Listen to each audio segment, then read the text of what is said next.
E siamo in chiusura di trasmissione che dedichiamo ovviamente, per essere in piena attualità, al settore dell'automobile. Il nostro esperto è da sempre Antonio Orione. Avevamo rimandato questa chiacchierata al momento dei nuovi incentivi dello Stato e si decolla il 3 di giugno. Che cosa succederà dal 3 di giugno in poi, Orione? Succederà che sicuramente ci sarà un aumento della domanda nella speranza che i proprietari di auto molto vecchie, quelle diciamo da Euro 4 in giù, quindi di oltre 20 anni, possano sfruttare questa opportunità diciamo di scontistica aumentata sia sulle vetture termiche e ibride sia sulle vetture ibride plug-in che sulle vetture elettriche. C'è una scala un po' complessa di sfruttamento degli incentivi. In questi 4-5 mesi di attesa di entrata in funzione degli incentivi sono stati tolti circa 300 milioni di euro destinati ad altre necessità governative, diciamo. Però gli incentivi adesso ci sono, in teoria già da oggi possiamo fare i contratti, poi il 3 aprirà il portale dove si fanno le prenotazioni una volta che il cliente stipula il contratto con una concessionaria. E quindi si spera, diciamo, per noi in un piccolo incremento della domanda, ma soprattutto che si possano mettere in pensione tutte le auto molto inquinanti. Come ho detto, parliamo di auto di oltre 20 anni, che al di là delle soglie emissive che avevano 20 anni fa, sono macchine sicuramente in pessime condizioni di manutenzione, di funzionamento, quindi la valenza è sia ambientale che anche di sicurezza stradale. Due curiosità in rapida successione. La prima, fino a che punto ha rallentato il vostro lavoro il rimandare di questo intervento dello Stato? C'è stata diciamo, una discreta attesa. I clienti già in questa situazione generale di mercato sono un po' alla finestra, attendono tempi migliori che ormai insomma, siamo anche un po' rassegnati al fatto che non saranno molto rapidi. Chi aveva l'opportunità di sfruttare la rottamazione chiaramente ha aspettato, anche se dopo tante rottamazioni, dopo tanti anni, non è che ci sia questa folla affacciata alla finestra, perché se vogliamo gli incentivi arrivano sulle auto tradizionali fino a 3.000 euro, per le auto più vecchie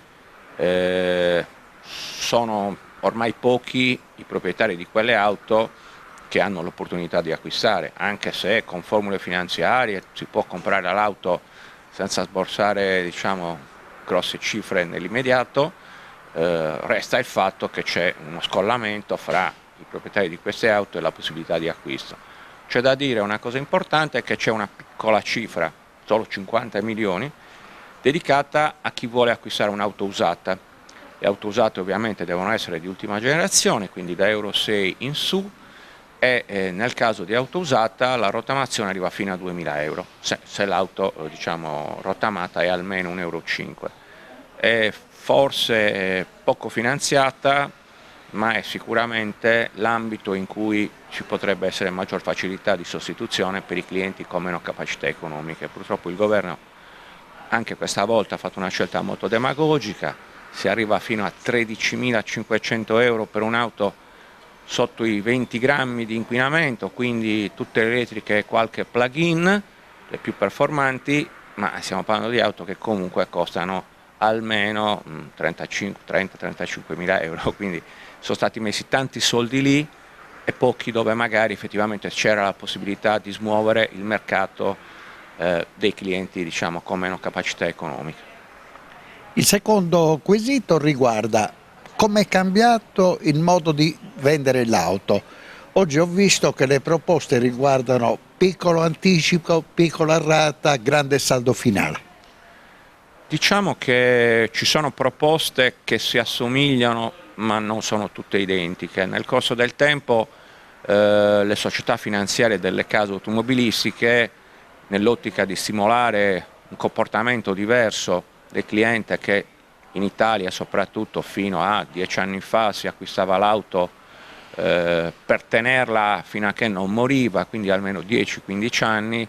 si facevano magari rate per 84 mesi e quando si finiva di pagare la macchina si aveva in mano, non ti dico un rottame, comunque un'auto molto vecchia, molto consumata, con costi molto elevati di manutenzione. Adesso le case stanno spiegando al cliente italiano che è meglio sostituire l'auto più spesso, magari ogni 4-5 anni, in modo da non perdere tutto il valore intrinseco del bene usato, e queste formule finanziarie consentono, con un anticipo abbastanza basso, zero, non è consigliatissimo a livello di diciamo, equilibrio del sistema, di fare una rata che corrisponde poi alla reale svalutazione mensile dell'auto, per cui si paga una cifra, supponiamo 200 euro per un'auto media, e dopo 4 anni quest'auto si sostituisce con un'altra, continuando a pagare quella rata. Se l'auto è più grande una rata più alta, se l'auto è più piccola una rata più piccola, però il concetto è sostituzioni più vicine, auto sempre recenti, perché oggi c'è una grossa differenza dopo 4-5 anni tra un'auto e l'altra, l'innovazione è continua, le macchine hanno sempre la stessa forma ma i contenuti sono molto differenti, tant'è che oggi quando arrivano i clienti con auto molto vecchie si ritrovano a definire quello che acquistano un'astronave, perché la complessità e le dotazioni anche tecnologiche sono decisamente diverse, quindi rinnovare più in fretta di un tempo l'auto per non ritrovarsi con una vettura vecchia, un po' consumata e magari appena finita di pagare, che è un concetto un po' particolare per il cliente medio. Ormai hanno compreso il sistema, no? Sono formule che sono molto vicine a quelle del noleggio, ad esempio, pur rimanendo proprietari dell'auto, si cambia la macchina ogni 4-5 anni, si paga una rata che è proporzionale alla propria capacità economica, ma soprattutto alla svalutazione reale della macchina, perché nel prezzo dell'auto non c'è solo l'acquisto, ci sono tutti i costi di utilizzo, a parte il carburante, a parte bolli, assicurazione, ci sono i costi di manutenzione che più la macchina è vecchia più incidono, quindi si finisce per magari acquistare un'auto nuova e spendere quasi niente di manutenzione nei primi anni, avere un'auto vecchia e spendere più di manutenzione che nel valore stesso dell'auto. Si sta cercando un po' di cambiare il sistema. Dottor Orione, i numeri dei primi 5 mesi del 2024 e il loro rapporto con gli stessi mesi del 2023. Dunque il mercato è cresciuto leggermente, l'effetto è legato più al fatto che c'è maggior disponibilità di prodotto. Ricordiamoci che insomma, un anno fa avevamo difficoltà a consegnare le auto perché mancavano le materie prime, mancavano anche i trasporti, per cui dire che il mercato sta crescendo è un po' fallace. Le immatricolazioni in questa situazione particolare non sono mai esattamente lo specchio dei numeri di vendita mensili, però diciamo, il trend è positivo. Per il mio marchio ad esempio noi abbiamo una crescita del 30%, ma rispetto perché avevamo difficoltà di consegna. C'è comunque una crescita così a livello di contratti, tant'è che noi insomma, se ci misuriamo con la concorrenza stiamo andando decisamente bene. Sicuramente bisognerà aspettare magari l'effetto della rottamazione, capire quanto inciderà e magari fra 3-4 mesi potremo fare un po' un sunto della reale situazione di mercato, sempre tenendo presente che non tutti hanno un'auto da rottamare e chi rottama ovviamente non si rivolge ai marchi più costosi ma ai marchi più economici, quindi io per tirare le somme aspetterei almeno settembre. Domanda finale, siamo veramente addirittura d'arrivo di questa puntata. Toyota nel mercato asiatico, nell'industria asiatica, e Mercedes e BMW in Europa hanno deciso di continuare a costruire il termico ibrido.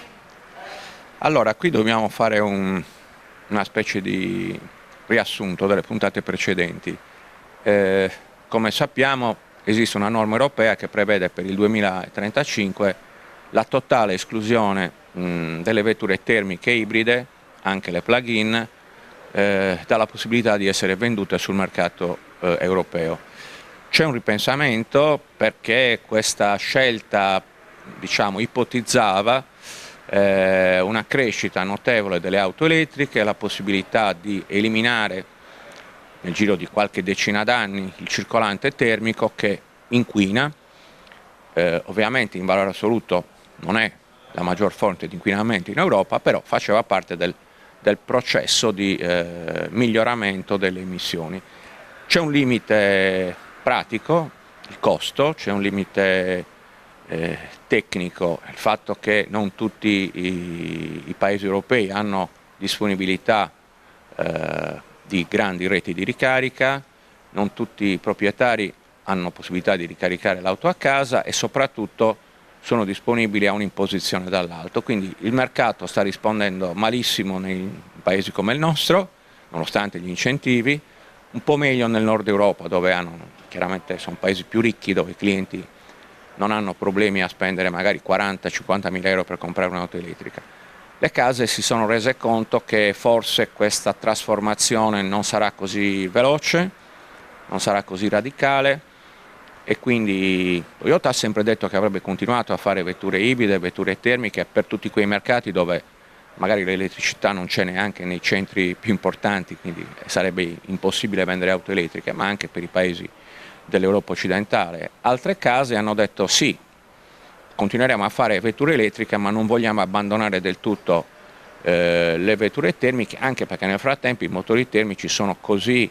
stati perfezionati che le soglie inquinanti sono relativamente basse. Io ti faccio un esempio, noi abbiamo due modelli di ibride plug-in, la CHR e la Prius, che hanno un motore termico ma hanno una soglia emissiva pari alle elettriche, cioè sono da 0 a 20 grammi.